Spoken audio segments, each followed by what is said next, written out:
Hello everyone, welcome to Navya IAS. जो भी important news होगी द हिंदू न्यूज़पेपर में हमारे यूपीएससी सिविल सर्विसेज एग्ज़ाम के हिसाब से हम उन्हें अच्छे से डिस्कस करेंगे। चलिए शुरू करते हैं। India Egypt discuss plan to boost bilateral defence corporation in cargo meet. ठीक है, इंडिया और इजिप्ट ने अभी बायलैटरल किया है। देख लेते हैं हम क्या है। भारत और मिस्र के बीच क्या हुई? 11वीं संयुक्त बैठक हुई। ठीक है, रक्षा समिति की बैठक 20-22 अप्रैल को कहाँ हुई? काहिरा में। ठीक है, दोनों देशों ने 2026 से 27 के लिए द्विपक्षीय रक्षा सहयोग योजना पर सहमति जताई। Defence corporation plan.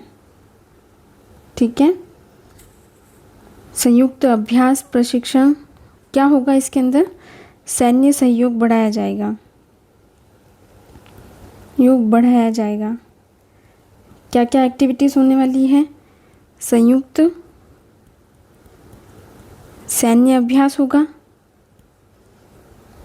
सेकंड, प्रशिक्षण कार्यक्रम, सैन्य आदान प्रदान। प्रशिक्षण कार्यक्रम होगा और सैन्य आदान प्रदान होगा। ठीक है, समुद्री रक्षा सहयोग, सुरक्षा सहयोग भी होगा। हिंद महासागर क्षेत्र में समुद्री सुरक्षा और नौसेना के बीच सहयोग पर ध्यान दिया जाएगा। ठीक है, समुद्री सुरक्षा सहयोग। रक्षा उद्योग साझेदारी,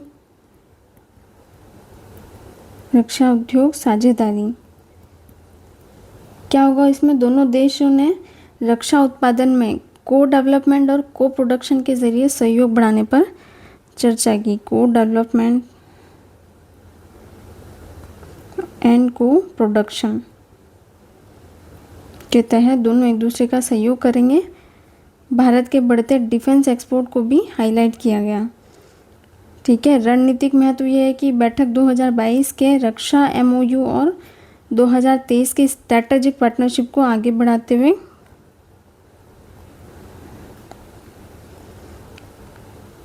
क्षेत्रीय शांति और स्थिरता को मजबूत करने की दिशा में एक अच्छा और महत्वपूर्ण कदम रहा।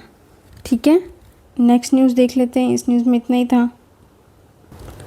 चलिए, ये एक एडिटोरियल आया है, scaling climate adaptation from policy to grass root. क्या करना चाहिए हमें? जलवायु अनुकूलन को अपनाने के लिए हमें आगे बढ़ना चाहिए। ठीक है, यानी जो मौसम बदल रहा है तो जलवायु के असर से बचने और उसके अनुसार खुद को ढालने की प्रक्रिया जो हमें आगे बढ़ानी चाहिए। भारत भी जो है जलवायु परिवर्तन से प्रभावित होने वाले देशों में सबसे अग्रणी है। सबसे ज़्यादा प्रभावित होने वाला देश है। 1995 से 2024 के बीच लगभग 430 बार चरम मौसम जैसे बाढ़, सूखा, गर्मी की घटनाएं हुई, जिससे 170 अरब डॉलर ठीक है का नुकसान हुआ और 101.3 अरब लोग जो है प्रभावित हुए। ठीक है, ये कुछ डेटा है। इस खतरे को देखते हुए भारत ने अपनी एनडीसीज नेशनली डिटरमाइंड कंट्रीब्यूशन में ये तय किया कि विकास के साथ साथ जलवायु से बचाव पर भी ध्यान दिया जाएगा। ठीक है, भारत अभी क्या कर रहा है? तटीय क्षेत्रों की रक्षा, मजबूत इंफ्रास्ट्रक्चर ठीक है बना रहा है। आपदा से निपटने के लिए तैयारी कर रहा है। गर्मी से बचाव की तैयारी कर रहा है। ठीक है, जैव विविधता की रक्षा करने की कोशिश की जा रही है। टिकाऊ रोजगार उत्पन्न किए जा रहे हैं। ठीक है, ये कुछ कदम है जो भारत अभी उठा रहा है। एग्जाम्पल के लिए ICAR का NICRA प्रोग्राम क्या है? ये 448 गांव में लागू है। 151 संवेदनशील जो क्षेत्र हैं पर फोकस किया जा रहा है। किसानों को जलवायु के अनुसार खेती करना सिखाया जा रहा है इस प्रोग्राम के तहत, NICRA के तहत। एक सफल मॉडल क्या है? तमिलनाडु का climate resilient villages. Resilient villages क्या है? इसके तहत पानी का सही उपयोग कैसे किया जाए, ठीक है, बाढ़ और सूखे से बचाव, ये सब लोगों को वहाँ सिखाया जाता है। कचरा प्रबंधन, नवीकरणीय ऊर्जा,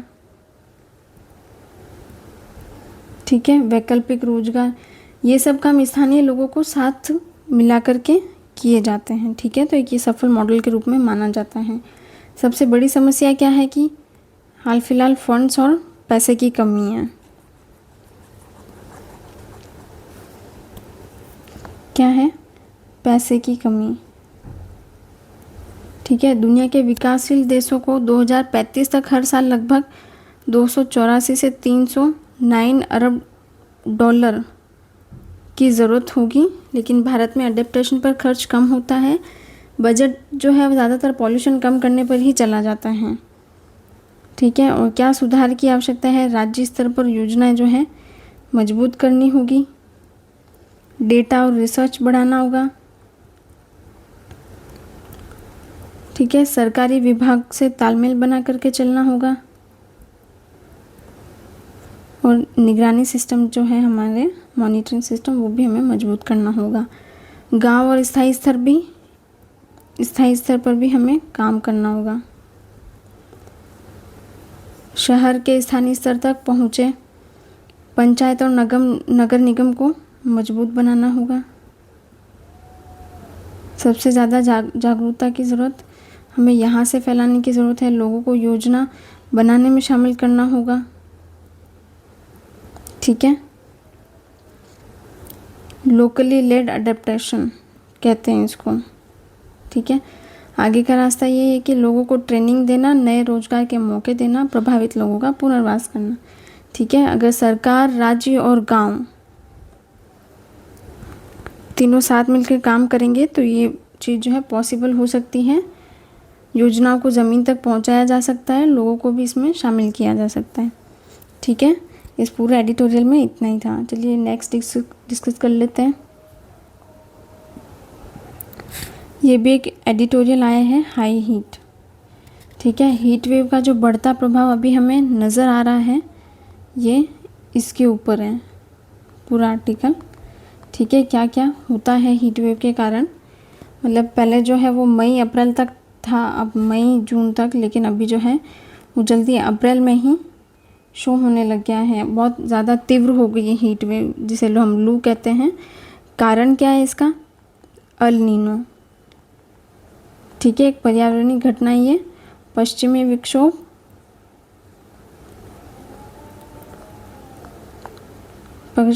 की कमी और कम वर्षा,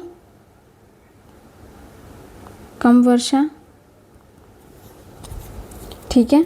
अभी इसका हमारे स्वास्थ्य पर क्या प्रभाव पड़ने वाला है? हीट स्ट्रेस से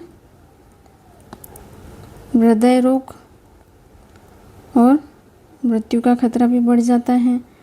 गर्म रातें शरीर को रिकवरी का समय नहीं देती है, स्वास्थ्य प्रणाली पर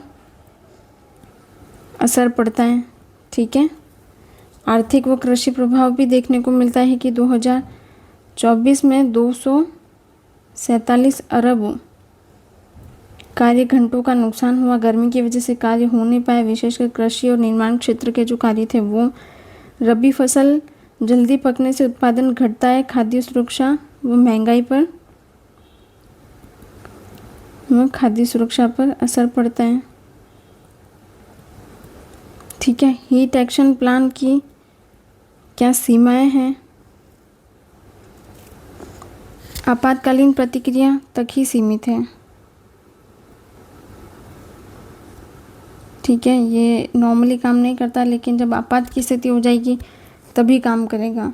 दीर्घकालिक उपायों का कुछ इसमें वर्णन नहीं है।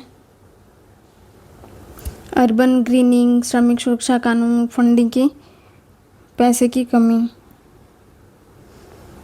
ठीक है, दीर्घकालिक निवेश और संरचनात्मक सुधार की ज़रूरत है हमें। क्या सुधार हो सकते हैं? दीर्घकालिक निवेश, लॉन्ग टर्म इन्वेस्टमेंट और संरचनात्मक सुधार होना चाहिए। मोबाइल हेल्थ सेवाएं, घर घर आवश्यक सेवाएं, मोबाइल से हेल्थ सेवाएं पहुंचाई जानी चाहिए। ठीक है, जलवायु वित्त व अंतर्राष्ट्रीय सहयोग में भागीदारी लेनी चाहिए। ठीक है, इस न्यूज़ में भी इतना ही था। इसके जो प्रॉपर नोट्स हैं आपको टेलीग्राम चैनल पर मिल जाएंगे, जिसका लिंक डिस्क्रिप्शन चैनल में मिलेगा। धन्यवाद साथियों, आज के लिए इतना ही।